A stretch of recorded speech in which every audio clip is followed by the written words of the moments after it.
Hi friends, ಎಲ್ಲರಿಗೂ ನಮಸ್ಕಾರ. ಇವತ್ತಿನ ಈ ಒಂದು ಸಂಚಿಕೆಯಲ್ಲಿ ಕಂಪ್ಯೂಟರ್ ಈ ಒಂದು ವಿಷಯದ ಮೇಲಿನ ಪ್ರಶ್ನೆಗಳನ್ನು ಚರ್ಚೆ ಮಾಡೋಣ. ಫ್ರೆಂಡ್ಸ್, ಈ ಒಂದು ಪ್ರಶ್ನೆಗಳು ಮುಂಬರುವ ಎಲ್ಲ ಒಂದು ಸ್ಪರ್ಧಾತ್ಮಕ ಪರೀಕ್ಷೆಗಳಿಗೆ ಉಪಯುಕ್ತ. So let's go to first question.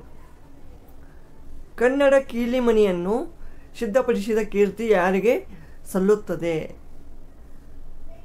Okay, so ಈ ಕನ್ನಡ ಕೀಲಿಮಣಿಯನ್ನು KP ರಾವ್ ಇವರು ಏನಪ್ಪ ತಯಾರು ಮಾಡ್ತಾರ.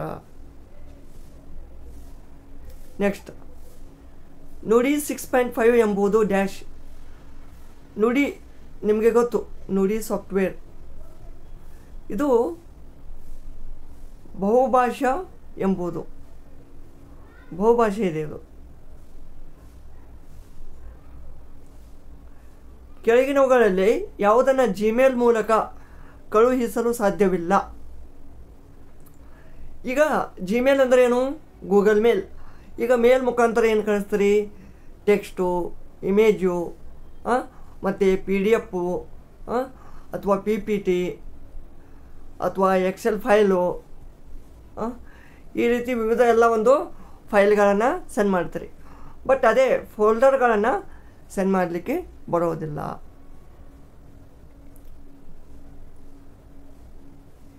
ಇಲ್ಲಿ ಕೆಳಗೆ ಕೊಟ್ಟ ಯಾವುದು ಸೆಕೆಂಡರಿ ಸ್ಟೋರೇಜ್ ಡಿವೈಸ್ಗೆ ಉದಾಹರಣೆ? ಈಗ ಪ್ರೈಮರಿ ಸ್ಟೋರೇಜ್ ಡಿವೈಸ್ ಮತ್ತು ಸೆಕೆಂಡರಿ ಅಂತ ಎರಡು ಬರ್ತಾವೆ. ಓಕೆ, ಟರ್ಷರಿನೂ ಬರ್ತದೆ, ಬಟ್ ಮೇನ್ಲಿ ಇವುಗಳ ಮೇಲೆ ಫೋಕಸ್ ಮಾಡಿ. ಈಗ ಸೆಕೆಂಡರಿ ಸ್ಟೋರೇಜ್ ಅಂದರೆ pen drive, hard disk, DVD ಇವೆಲ್ಲವೂ ಬರುತ್ತವೆ. ಕೆಳಗಿನವುಗಳಲ್ಲಿ ಯಾವುದು ಇನ್ಪುಟ್ ಡಿವೈಸ್ ಆಗಿದೆ? ಇನ್ಪುಟ್ ಅಂದ್ರೇನು? ಈಗ ಕಂಪ್ಯೂಟರ್ ಇದೆ, ಈ ಕಂಪ್ಯೂಟರ್ಗೆ ಡೇಟಾವನ್ನು ನೀವು ಏನಾದರೂ ಇನ್ಪುಟ್ ಕೊಟ್ರೆ ಅಂದ್ರೆ ಅದು ಇನ್ಪುಟ್ ಡಿವೈಸ್ ಆಗುತ್ತೆ. ಯಾವ ಡಿವೈಸ್ ಮೂಲಕ ಇನ್ಪುಟ್ಟನ್ನು ಕೊಡ್ತೀರಿ ಅದು ಇನ್ಪುಟ್ ಡಿವೈಸ್ ಆಗುತ್ತೆ. ಈಗ ಪ್ರಿಂಟರ್ ಅಂದರೆ ಏನು? ಇದು ಔಟ್ಪುಟ್ ಆಗುತ್ತೆ. ಇದು ಸ್ಪೀಕರ್, ಇದು ಔಟ್ಪುಟ್ಟು. ಕೀಬೋರ್ಡ್ ಆಗುತ್ತಾ, ಮತ್ತು ಕೀಬೋರ್ಡು, ಮೌಸು, ಆಮೇಲೆ ಸ್ಕ್ಯಾನರ್, ಮೌಸ್ ಆಯಿತು, ಆಮೇಲೆ ಜಾಯ್ಸ್ಟ್ಯಾಕ್. ಸೊ ಇವು ಇತ್ಯಾದಿಗಳು ಇವು ಇನ್ಪುಟ್ ಡಿವೈಸ್ ಆಗ್ತವೆ. ಒನ್ ಬೈನರಿ ಡಿಜಿಟ್ ಅಂದರೆ? ಈಗ ಬೈನರಿ ಡಿಜಿಟ್ ಅಂದರೆ ಏನು? 0 ಮತ್ತು 1 ಇವು ಎರಡೇ ಬೈನರಿ ಡಿಜಿಟ್ಸ್. ಸೊ ಆದ್ದರಿಂದ ಒಂದು binary digit, one binary digit ಅಂದರೆ 0 ಅಥವಾ 1 ಆಗುತ್ತೆ, ಯಾವುದಾದ್ರೂ ಒಂದು.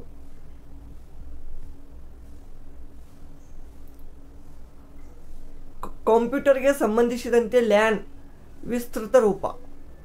ಲ್ಯಾನ್ ಅಂದರೆ local area network. LAN, van ಈ ರೀತಿ ಬರ್ತವೆ. ಸೊ ಇದು ಲೋಕಲ್ ಏರಿಯಾ ನೆಟ್ವರ್ಕ್. ಇದು ಈ ಒಂದು ವೈಡ್ ಏರಿಯಾ ನೆಟ್ವರ್ಕ್ಗಿಂತ ಲೋವೆಸ್ಟ್ ಎರರ್ ರೇಟ್ ಇರುತ್ತೆ. ಅರ್ಥ ಆಯ್ತಾ?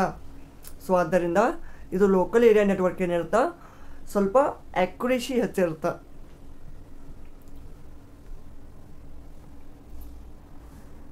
CPU ಸಂಬಂಧಿಸಿದಂತೆ ಯಾವ ಹೇಳಿಕೆಗಳು ಸರಿಯಾಗಿವೆ? CPU ಅಂದರೆ ಏನು? Central processing unit. ಕರೆಕ್ಟ್ ಅದ. CPU ಇದನ್ನು ಕಂಪ್ಯೂಟರ್ನ ಬ್ರೇನ್ ಅಂತ ಕರಿತೀವಿ, ಮೆದುಳು. ಇದು ಕರೆಕ್ಟ್ ಇದೆ. ಆಮೇಲೆ ALU, CU, MU ಇವು CPU ನ ಪ್ರಮುಖ ಘಟಕಗಳಾಗಿವೆ. ಹೌದಾ? ಸೊ ALU ಅಂದರೆ ಏನು? Arithmetic logical unit, control unit, ಈ ರೀತಿ ವಿವಿಧ ಘಟಕಗಳು ಬರ್ತಾವೆ. So 1, 2, 3 correct. ಆಮೇಲೆ 4th ನೋಡಿ, CPU ಅಂದ್ರೆ ಮಾತ್ರ ಕೊಟ್ಟಿದ್ದಾರೆ. ಕಂಟ್ರೋಲ್ ಪ್ರೊಸೆಸಿಂಗ್ ಯೂನಿಟ್ ಇದು ತಪ್ಪು. ಸೆಂಟ್ರಲ್ ಪ್ರೊಸೆಸಿಂಗ್ ಯೂನಿಟ್ ಇದು ರೈಟು. ಸೊ ಆದ್ದರಿಂದ ಇಲ್ಲಿ ಆಪ್ಷನ್ B ಕರೆಕ್ಟ್ ಆಗುತ್ತೆ. Only 1, 2 and 3. MS ಎಕ್ಸೆಲಲ್ಲಿ F3ನಿಂದ M12ವರೆಗಿನ ಸೆಲ್ ರೆಫರೆನ್ಸನ್ನು ಯಾವ ರೀತಿ ಸೂಚಿಸಲಾಗುತ್ತದೆ? ಇದು ಕರೆಕ್ಟ್. F3 ಈಗ ಅಥವಾ ನೋಡಿ ಈಗ A1 to A12 ಈ ರೀತಿ ಈ ಕೋಲನನ್ನು ನಾವು ಕುಡಿತೀವಿ ಕರೆಕ್ಟಾಗಿ.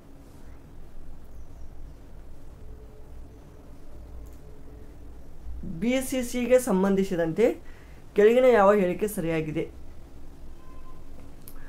BCC ಇದು ನಾವು ಇಮೇಲಲ್ಲಿ ಯೂಸ್ ಮಾಡ್ತೀವಿ. ಸೊ ನೀವು ನೋಡಿರ್ಬೋದು 2CC BCC. CC ಅಂದರೆ ಕಾರ್ಬನ್ ಕಾಪಿ, BCC ಅಂದರೆ ಬ್ಲೈಂಡ್ ಕಾರ್ಬನ್ ಕಾಪಿ. ನೋಡಿ BCC ಅಂದರೆ blind carbon copy correct. BCC ಮೂಲಕ ಇಮೇಲ್ ಮಾಡಿದಾಗ ಮೇಲ್ ಸ್ವೀಕರಿಸಿದವರಿಗೆ ಪ್ರಸ್ತುತ ಮೇಲ್ ಯಾರೆಲ್ಲ ಪಡೆದುಕೊಂಡಿದ್ದಾರೆ ಎಂಬ ಮಾಹಿತಿ ಲಭಿಸುವುದಿಲ್ಲ. ಅರ್ಥ ಆಯ್ತಾ? ಇಲ್ಲಿ CC ಇಟ್ರೆ ಓಕೆ ಅದು ಎಲ್ಲರಿಗೂ ಹೋಗುತ್ತೆ. ಬಟ್ BCC ಅಂದರೆ ಏನು? BCC ಇಟ್ರೆ ಈ ಒಂದು ಮೇಲಲ್ಲಿ ಯಾರೆಲ್ಲ ಅದಾರಂತ ನಮಗೆ ಗೊತ್ತಾಗಲ್ಲ. ಅರ್ಥ ಆಯ್ತಾ? ಇದು blind carbon copy. So A and B both correct. ಇಲ್ಲಿ 25ರ ದ್ವಿಮಾನ ರೂಪ ಯಾವುದು? ದ್ವಿಮಾನ ಅಂದ್ರೇನು? ಬೈನರಿ ಡಿಜಿಟ್ಸ್ಗಳನ್ನು ಫೈಂಡ್ ಔಟ್ ಮಾಡಬೇಕು. 25 ಇದು ಆಗುತ್ತೆ ನೋಡಿ, 11001 ಅಂದರೆ ಇದಕ್ಕೊಂದು ಸೂತ್ರ ಇದೆ. ಏನಿದೆ ಸೂತ್ರ? 1 2 4 8 16 32 64 ಈ ರೀತಿ ಫಾರ್ಮುಲಾ ಇರುತ್ತೆ.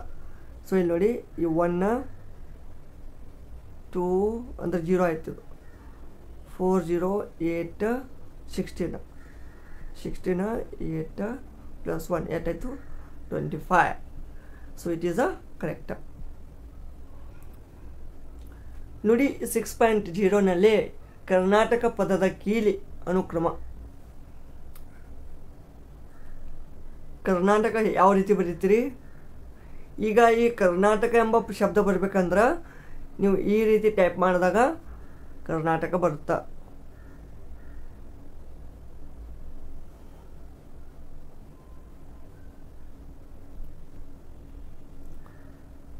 ಇಲ್ಲಿ ಕೆಳಗಿನವುಗಳಲ್ಲಿ ಯಾವುದು ಅಪ್ಲಿಕೇಶನ್ ಸಾಫ್ಟ್ವೇರ್ ಆಗಿದೆ?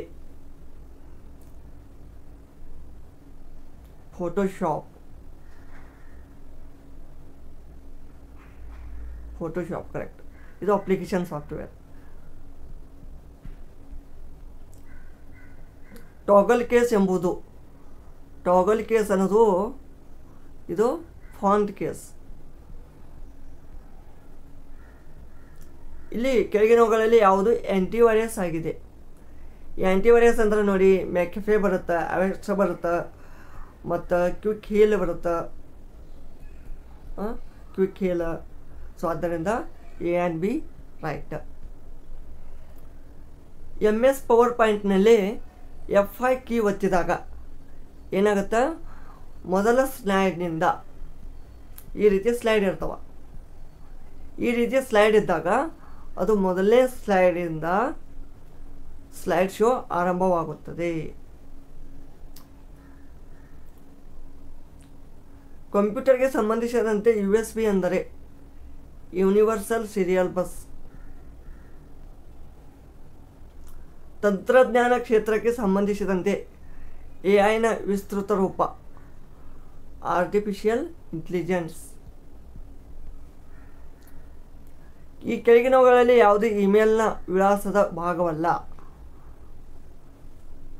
ನಾವು ಡಾಟನ್ನು ಯೂಸ್ ಮಾಡ್ತೀವಿ ನೋಡಿ. ಈಗ abc@gmail.com ನೋಡಿ, ಡಾಟ್ ಯೂಸ್ ಮಾಡ್ತೀವಿ, ಕಾಮ್ ಯೂಸ್ ಮಾಡ್ತೀವಿ, ಯಾಟ್ ಯೂಸ್ ಮಾಡ್ತೀವಿ. ಸೊ ಇಲ್ಲಿ ನೋಡಿ, ಯಾಟ್ ಯೂಸ್ ಮಾಡ್ತೀವಿ, ಅಂಡರ್ಸ್ಕೋರು ಯೂಸ್ ಮಾಡ್ತೀವಿ, ಬಟ್ ಸ್ಪೇಸ್ ಯೂಸ್ ಮಾಡೋಂಗಿಲ್ಲ.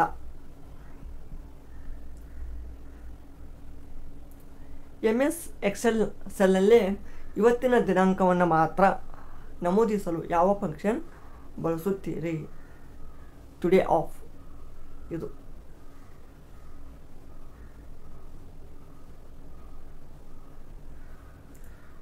MS ವರ್ಡ್ನಲ್ಲಿ ಶಾರ್ಟ್ಕಟ್ ಕೀಗೆ ಸಂಬಂಧಿಸಿದಂತೆ ಕೆಳಗಿನ ಯಾವ ಜೋಡಿ ತಪ್ಪಾಗಿದೆ?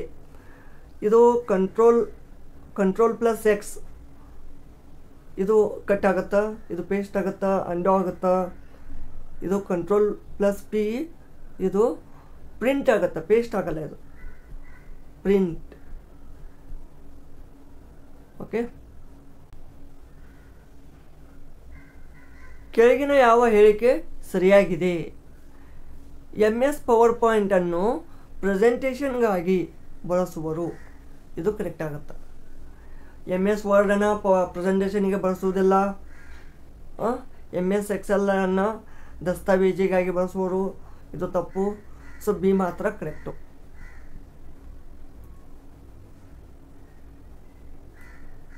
ಈ ಕೆಳಗಿನವುಗಳಲ್ಲಿ ಯಾವುದು ಆಪರೇಟಿಂಗ್ ಸಿಸ್ಟಮ್ ಅಲ್ಲ? Android, iOS, list. ಒಪೆರಾ ಅಲ್ಲ. ಒಪೆರಾ ಇದು ಅಪ್ಲಿಕೇಶನ್ ಸಾಫ್ಟ್ವೇರ್.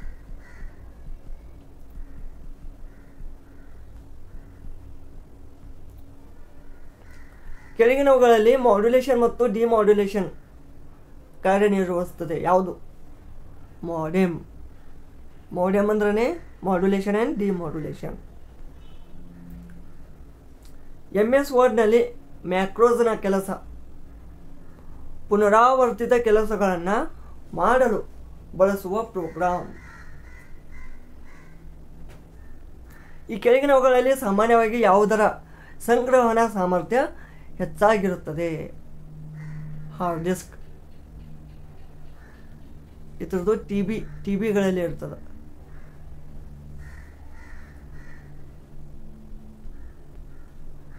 MS ಎಕ್ಸೆಲ್ನಲ್ಲಿ ಇರುವ ಗರಿಷ್ಠ ಜೂಮ್ ಗಾತ್ರ ವೆರಿ ಇಂಪಾರ್ಟೆಂಟ್, 400% ಜೂಮ್ ಆಗುತ್ತೆ.